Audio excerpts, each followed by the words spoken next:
Hello students, तो स्वागत है आपका बहुत बहुत मां शारदा कोचिंग में। और देखिए, सबसे पहले आपको बहुत बहुत शुभकामनाएं कि आप लोग नाइन्थ क्लास के एंट्रेंस एग्जाम में आप लोग बैठने जा रहे हैं। तो देखिए, हमारा जो वीडियो है ये हमारा आया है कि जो कुछ बच्चों ने कहा था कि सर एक शॉर्ट नोट जो हमें मतलब कि एंड टाइम पर जो हमारे काम आ जाएं, इस तरीके का एक हमें बनाकर दीजिए। तो देखिए, हालांकि इस बार मैं ज़्यादा आपके लिए कोचिंग नहीं करा सका, लेकिन आपके लिए मैं एक बहुत ही शॉर्ट में आपको साइंस के नोट्स में लेकर आया हूँ। तो देखिए, आप उससे थोड़ा सा आपको बहुत मदद मिलेगी, थोड़ी नहीं, आपको बहुत मदद मिलेगी। तो देखिए, एक बार आप जरूर जाकर देखें। तो हम लोग स्टार्ट करते हैं। तो देखिए, हमारा फर्स्ट चैप्टर जो है वो हमारा है फसल। ठीक है भैया, फर्स्ट चैप्टर है हमारा फसल के बारे में है, क्रॉप। ठीक है, हम लोग जिसे क्रॉप कहते हैं।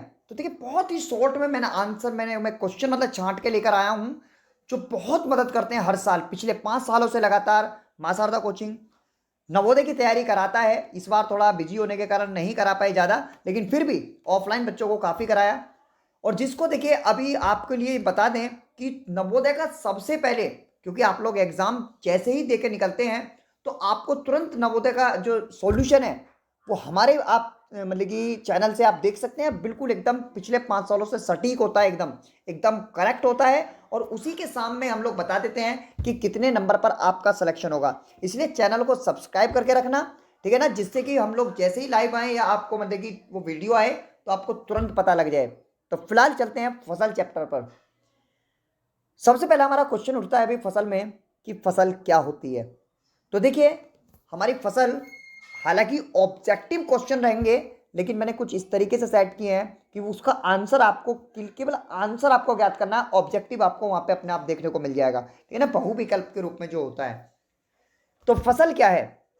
तो भैया, फसल वह प्रक्रिया है जिसमें किसी एक पर्टिकुलर क्षेत्र में, जिसमें किसी एक क्षेत्र में, भाई मान लिया हमने हमारे पास क्षेत्र है, इस क्षेत्र में एक ही तरीके के बहुत सारे पेड़ उगाए जाते हैं, वो हमारी फसल होती है। ठीक है ना, ये आप कर सकते हैं। ठीक है ना, आपको ये अच्छे से पता है कि फसल क्या है। ठीक है भैया, अब देखिए आगे आगे हम लोग देखते हैं। ठीक है भाई, देखिए हमारा है दूसरा क्वेश्चन, वह प्रक्रिया जिसमें जिसके द्वारा पादप मतलब पेड़ अपना खाना स्वयं बनाते हैं।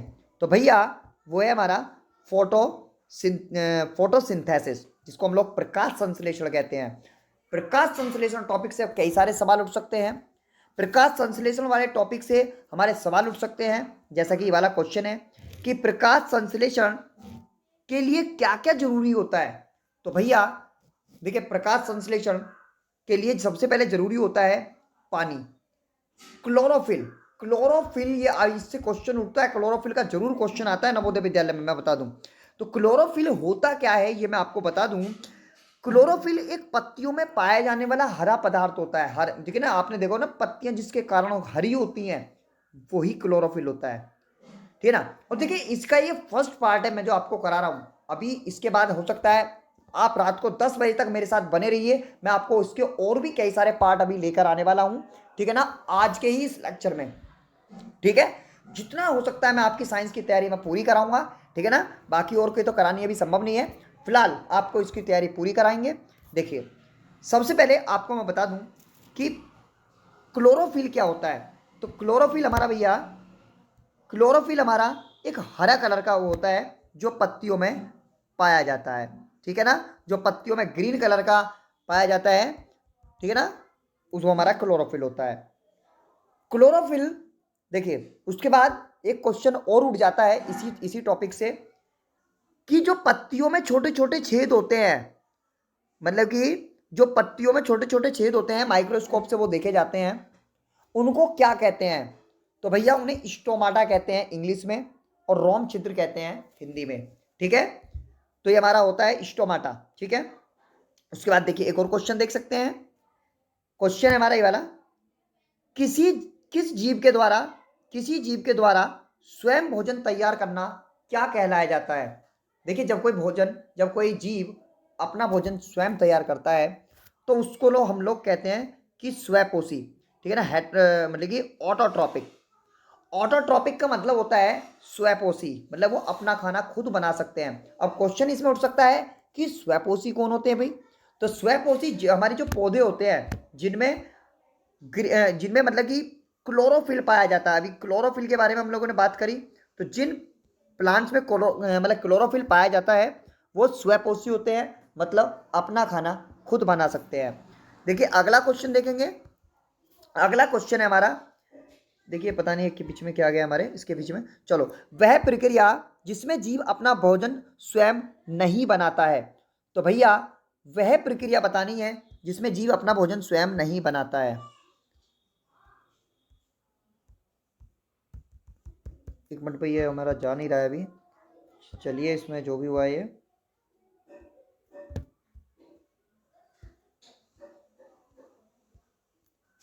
वह प्रक्रिया जिसमें जीव अपना भोजन स्वयं नहीं बनाता है, तो देखिए वो हमारा होता है, उसको हम लोग कहते हैं परपोषी।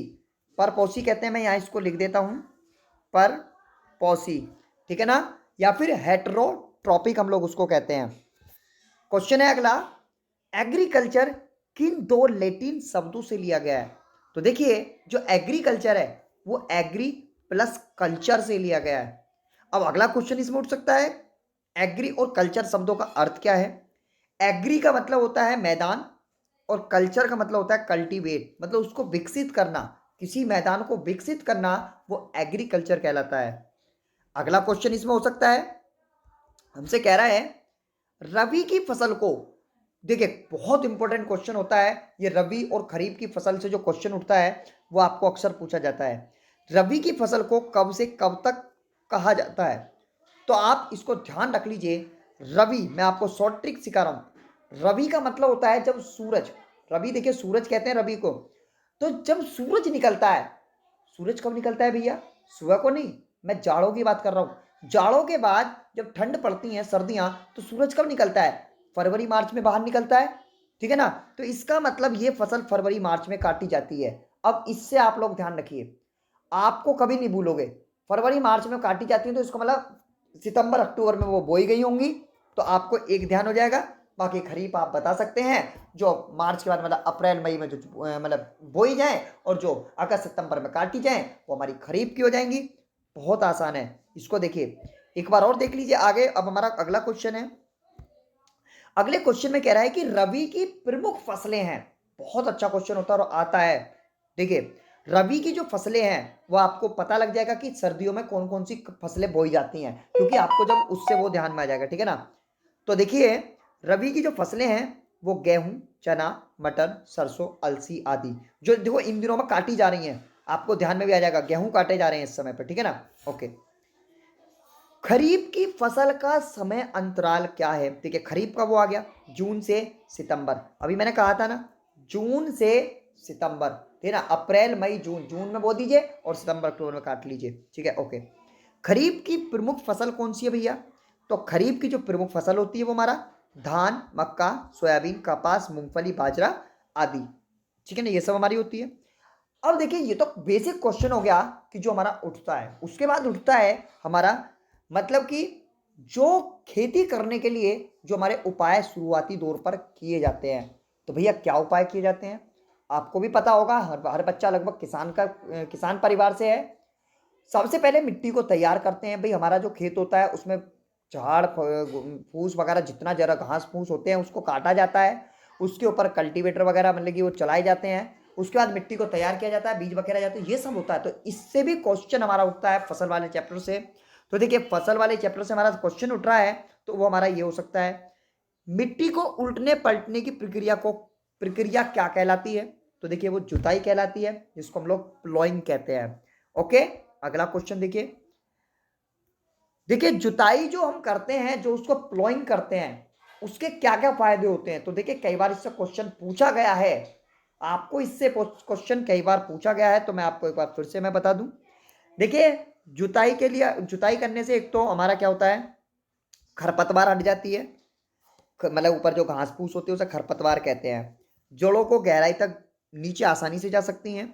मिट्टी में उपस्थित पोषक पदार्थों को ऊपर लाने में मतलब कि वो आसानी होती है, मतलब जो मिट्टी के अंदर जो पोषक तत्व उपस्थित होते हैं ना वो मिट्टी के ऊपर को आ जाते हैं, ठीक है ना, जिससे वो जड़ को आसानी से वो मिल सके। जड़ों को श्वास में आसानी होती है, मतलब जड़ जो है वो सांस आसानी से ले सकती है। सूक्ष्म जीव जैसे केंचुआ आदि को, इनको मतलब आसानी होती है, वो आसानी से अंदर जा सकते हैं मिट्टी के। अगला क्वेश्चन देखते हैं, खेत की जुताई किस उपकरण द्वारा की जाती है? तो भैया हल या फिर कल्टीवेटर द्वारा ये इसकी जुताई की जाती है। खेत में उपस्थित ढेलों को फोड़कर, जो मोटे मोटे क्रम्बल्स हो जाते हैं ना, उनको फोड़कर, उनको फोड़ने की प्रक्रिया क्या कहलाती है? तो ये लेबलिंग कहलाती है, जिसे हम लोग समतल करना कहते हैं। अगला क्वेश्चन हमारा हो सकता है कि किसान का मित्र किस जीव को कहा जाता है? बहुत इंपॉर्टेंट होता है। तो किसान का मित्र केंचुए को कहा जाता है भैया। किसको कहा जाता है? केंचुए को। भूमि को समतल करने के क्या क्या फायदे होते हैं? देखिए अभी मैंने पीछे बताया कि भूमि को लेवल किया जाता है, तो देखिए लेवल करने के भी फायदे से कई बार क्वेश्चन उठ जाता है। लेवल करने से एक तो मिट्टी ढीली हो जाती है, मृदा अपरदन रुकता है, मतलब ऊपर से लेवल हो जाता है ना, तो थोड़ा आंधी, कोई आंधी वगैरह आएगी तो मिट्टी को नहीं उड़ाएगी। सिंचाई के समय जो पानी होता है, जब हम लोग पानी लगाते हैं ना खेत में, तो वो लेवल करने से पानी जो वो पूरे खेत में आसानी से चला जाता है, इधर उधर जहां भी जाना है इक्वल मात्रा में चला जाता है, तो इसलिए आवश्यक होता है। अगला क्वेश्चन है, भूमि को समतल किस उपकरण द्वारा किया जाता है? तो देखिए भूमि को जब समतल किया जाता है, एक लोहा या लकड़ी का एक पाटल होता है जो ट्रैक्टर के पीछे लगा हुआ होता है, ठीक है ना, जिसे मांझा भी कहते हैं हम लोग नॉर्मल भाषा में, ठीक है ना, मांझा कहते हैं। ओके, अगला कह रहा है कि खेत में बीज बोने की प्रक्रिया कहलाती है। खेत में बीज बोने की प्रक्रिया कहलाती है भैया, तो बताइए क्या कहलाती है? बुआई कहलाती है भैया। क्या कहलाती है? बुआई, ठीक है ना। खेत में बीज बोने की प्रक्रिया हमारी बुआई कहलाती है। ओके, अगला क्वेश्चन देखते हैं, बुआई के लिए किस औजार का इस्तेमाल किया जाता है? मतलब बुआई के लिए जो पुराने पारंपरिक औजार क्या है, जो पुराने जमाने में इस्तेमाल किया जाता था बीज बोने के लिए, तो भैया वो एक कीप के तरह होती थी। वो एक कीप होती थी इस तरीके से, और वो नीचे इस तरीके से जाती थी, और उसमें उसमें बैल बैल को आगे जोड़ दिया जाता था, और वो बैल उसको लेके चलते थे, ठीक है ना। बैल उसको आगे लेके लेके चलते थे, ठीक है ना। तो ये उसको मतलब कि कीप है, कीप में अनाज डाला जाता था यहाँ से, ठीक है ना। और एक आदमी, उसे किसान क्या होता था, उसे साथ में उसको हाँकता रहता था, मतलब उसको लेके चलता था, और वो आगे वो कीप में से जो है ना, यहाँ से मतलब कि वो गिरता रहता था अनाज, और मिट्टी में वो जाता रहता था, ठीक है ना भाई। अच्छा, ड्राइंग कैसी लगी? ये अचानक से ही जो बनी है, मुझे उम्मीद नहीं थी कि इतनी बन जाएगी। बिल्कुल एक लुक आ रहा है कि हाँ ये बैल टाइप से चल रहा है, ठीक है ना। चलो, लगा हो तो कमेंट में जरूर बताना कैसी बनी, ठीक है। ओके, कोई नहीं, आगे आगे देखते हैं। देखिए क्वेश्चन है, हाथों द्वारा बीज को बखेरने की प्रक्रिया कहलाती है? तो देखिए हाथों द्वारा जब बीजों को बखेरा जाता है तो इसको हम लोग ब्रॉडकास्टिंग कहते हैं, प्रसारण हिंदी में कहते हैं, या फिर ब्रॉडकास्टिंग, ठीक है ना। बीज बोने के लिए आज क्या इस्तेमाल किया जाता है? देखिए तीन तरीके से क्वेश्चन उठ चुका है। एक पुराने जमाने में क्या था, एक हाथ से तो अब लोग कर लेते हैं, उसका क्या है, और एक अब के जमाने में क्या इस्तेमाल किया जाता है? तो इसके लिए सीड ड्रिल का इस्तेमाल किया जाता है, जिससे आलू बोए जाते हैं। आपने देखा होगा कई बार किसी के आलू बोए जाते हैं, तो वो उसको पता होगी। किसी स्वास्थ्य नर्सरी को, किसी स्वास्थ्य पौधे को नर्सरी से खेत में लगाने के प्रोसेस को क्या कहते हैं? तो ये ट्रांसप्लांटेशन कहते हैं इसको, प्रतिरोपण विधि। ये धान के जो आप लोग खेत में एक जगह वो बो देते हैं ना, आप लोग धान के एक जगह पौधे बो दिए जाते हैं, फिर एक एक पौधा उखाड़ के अलग अलग जगह लगाए जाते हैं। लगाते हैं नहीं लगाते हैं, कई बार आपने देखा होगा महिलाएं लगाती हैं। तो ये अलग अलग लगाने का जो प्रोसेस होता है, या फिर आप नर्सरी में से पौधा लाते हैं और घर पे लगा लेते हैं, तो इसको हम लोग ट्रांसप्लांटेशन कहते हैं। क्या कहते हैं भैया? ट्रांसप्लांटेशन। अब देखिए मिट्टी के खोए हुए तत्वों को वापस लाने की प्रक्रिया क्या कहलाती है भैया? खाद लगाना। खाद लगाना कहलाती है, इसे मैन्यूरिंग कहते हैं। भाई जब पौधे को अच्छा करना है तो हम लोगों को खाद पानी भी लगाना पड़ेगा, तो इसको खाद लगाना कहते हैं भैया, ठीक है। अगला क्वेश्चन हो सकता है, वे रासायनिक पदार्थ जिनका प्रयोग मिट्टी में पोषक तत्वों के लिए किया जाता है। तो देखिए दो तरीके के होते हैं, आपने देखा होगा। एक तो होता है जिसे बाजारों से खरीद के लेके आया जाता है पैकेटों में, तो वो एक रासायनिक पदार्थ होते हैं जिसे हम लोग उर्वरक कहते हैं या फिर फर्टिलाइजर कहते हैं। एक होता है कि आपके आसपास अड़ोस पड़ोस में वो गोबर की कूड़ियाँ इकट्ठी कर ली जाती हैं, और उन कूड़ियों से इकट्ठा होने के बाद उस कूड़ियों को इकट्ठे करके वहाँ डाल दिया जाता है खेतों में, ठीक है ना। तो उसको हम लोग, वो दूसरे होते हैं उनको कार्बनिक मतलब जैविक खेत वो कहते हैं, जैविक खाद। ठीक है, अगला क्वेश्चन है, उर्वरक किन पोषक तत्वों की पूर्ति करता है? देखिए, यदि आपको ये वीडियो हेल्पफुल लगे तो मुझे बता देना, मैं आपको और भी चैप्टर्स की मैं अभी आपको मैं वीडियो प्रोवाइड करा दूंगा, लेकिन आप कमेंट में एक बार कमेंट कर देना, उर्वरक किन पोषक तत्वों की पूर्ति करता है। और यदि आपके एग्जाम में इसमें से क्वेश्चन लगता है तो कल को मुझे कमेंट करके जरूर बताना कि सर आपके यहाँ से क्वेश्चन लगा था, ठीक है ना, क्योंकि लगता है हर साल। उर्वरक किन पोषक तत्वों की पूर्ति करता है? तो देखिए, जो फर्टिलाइजर होता है उससे नाइट्रोजन, फास्फोरस और पोटेशियम की पूर्ति होती है, जो मिट्टी के लिए जरूरी होता है। ध्यान रखना, खेत में पानी लगाने का प्रोसेस क्या कहलाता है भैया? सिंचाई कहलाता है, इरिगेशन कहलाता है। सिंचाई के पारंपरिक स्रोत हैं। सिंचाई के पारंपरिक स्रोत का मतलब होता है कि भैया जो पुराने जमाने से इस्तेमाल किए जा रहे हैं, तो भैया वो कौन कौन से किए जा रहे हैं? एक तो मोट है, ढेकली है, चेन पंप है और रहट आदि हैं, ठीक है ना, ये पारंपरिक हो जा रहे हैं। सिंचाई के स्रोत हैं भैया, सिंचाई के स्रोत बताने हैं आपको। देखिए, आज के दौर में कुएं से लगाया जाता है, जलकूप से लगाया जाता है, तालाब से लगाया जाता है, झील से लगाया जाता है, नदियां, बांध और नहर आदि से लगाया जाता है पानी, ठीक है ना, बिल्कुल आप लोग कर सकते हैं। देखिए अगला, सिंचाई की आधुनिक विधियां हैं। देखिए, आज के दौर में आधुनिक विधियां, क्योंकि आधुनिक बहुत समाज होता जा रहा है हमारा, मतलब नई नई मशीनों का इस्तेमाल किया जा रहा है, तो इसी चीज़ में एक नया मशीन आई है, वो है आपकी, एक तो छिड़काव, वो फुवारे लगा दिए जाते हैं, फुवारे, उसे छिड़काव तंत्र कहते हैं। स्प्रिंकल सिस्टम, एक होता है ड्रिप सिस्टम, मतलब पाइपलाइन बिछा दी जाती है और वहाँ से बूंद बूंद बूंद बूंद करके पानी उसके जड़ तक पहुँचता है, उसको ड्रिप सिस्टम कहा जाता है भैया। खेत में उगने वाले अवांछित पौधे कहलाते हैं। देखिए, आपने कभी फसल बोई हो या फसल देखी हो तो उसमें आपने देखा होगा, यदि हम लोग गेहूं उगा रहे हैं तो उसमें आपको एक अलग से वो मिल जाता है जिसे बथुआ कहते हैं। मतलब किसी भी फसल के साथ यदि कोई अलग पेड़ हो जाता है तो उसको हम लोग अवांछित पदार्थ कहते हैं, पादप कहते हैं, तो उसको हम लोग खरपतवार कहते हैं, ठीक है ना। इसमें खरपतवार लिख गया लेकिन खरपतवार होता है। खरपतवार हटाने के लिए भी देखिए बहुत सारे उपकरण का इस्तेमाल किया जाता है, तो उसमें ट्रैक्टर होता है, फावड़ा होता है, खुरपी होता है, इससे आप लोग उसे हटा सकते हैं। खरपतवार हटाने के लिए कई बार क्या होता है कि उसमें छिड़काव किया जाता है, तो उसको हम लोग कहते हैं, उसको विडीसाइड्स कहते हैं, खरपतवार नाशी कहते हैं। ये भी आपका क्वेश्चन उठ जाता है। एक ये क्वेश्चन बहुत उठता है आपका, 2,4-D क्या है? तो 2,4-D एक खरपतवार नाशी है, एक ये दवाई है जिसका खरपतवार हटाने के लिए इस्तेमाल किया जाता है। अगला क्वेश्चन है कि फसलों को पकने के बाद काटने की प्रक्रिया क्या कहलाती है? देखिए, फसल जब पक जाती हैं तो उसको जब उसको मतलब काटते हैं तो उसको हम लोग कटाई कहते हैं, इंग्लिश में हार्वेस्टिंग कहते हैं। अब कटी हुई फसल है हमारे पास, अब वो कह रहा है कि कटी हुई फसल से मशीन द्वारा बीज या दोनों को अलग करना कहलाता है, तो वो थ्रेसिंग होती है भैया। जो कटी हुई फसल होती है ना, तो उसको अलग करना थ्रेसिंग कहलाता है। अब ये थ्रेसिंग जो है कभी कभी फटक कर भी की जाती है, मतलब देखा ना आपने कि कई बार महिलाएं क्या है, वो अनाज को हवा में उड़ाती रहती हैं तो वो एक साइड को जाके गिरता रहता है और जो दाल वगैरह होती है वो नीचे आके गिरता रहता है। इसको हम लोग विनोइंग कहते हैं इंग्लिश में, और हिंदी में फटक कर कहते हैं।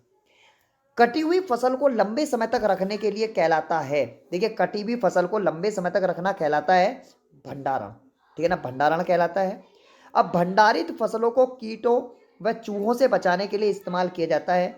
तो देखिए, अब हमने क्या है, घरों में उस फसल को ले आते हैं और उसको घर में रखते हैं, तो घर में रखना उसको भंडारण कहलाता है। लेकिन घरों में या बड़े बड़े भंडार गृह होते हैं जहाँ पे आप लोग को इसको रख सकते हैं, तो उसको हम लोग करंतकनाशी या फिर कीटनाशी कहते हैं, लगाते हैं पहले, जब उसको रखा जाता है, नहीं तो ये हमारे फसल को खा जाएंगे। उच्च पैमाने पर जब इसका भंडारण किया जाता है, मतलब जब बड़े पैमाने पर ये भरी जाती हैं, जहाँ पर उन्हें भंडार या साइलो कहते हैं या फिर भंडार गृह कहते हैं।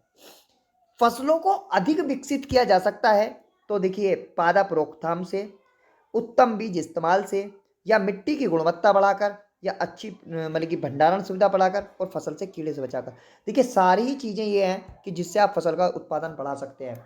इसी चैप्टर का भी सेकंड पार्ट और जरूरी है, जिसमें आपको विटामिन वगैरह के या फिर आपको हेल्थ रोगों से संबंधित क्वेश्चन उठते हैं, लेकर आ रहा हूँ बिल्कुल इसके बाद। तब तक आप इसको देखिए, इसके नोट्स से आप याद करिए, बाकी लाइक करिए, सब्सक्राइब करिए अगले चैनल के लिए, और देखिए रिजल्ट और आपका कल का सॉल्यूशन सबसे फास्टेस्ट मासारदा कोचिंग देता है पिछले 5 सालों से, और वो इस बार भी देगा, तो चैनल को सब्सक्राइब करके रखिए। Thank you very much, good bye.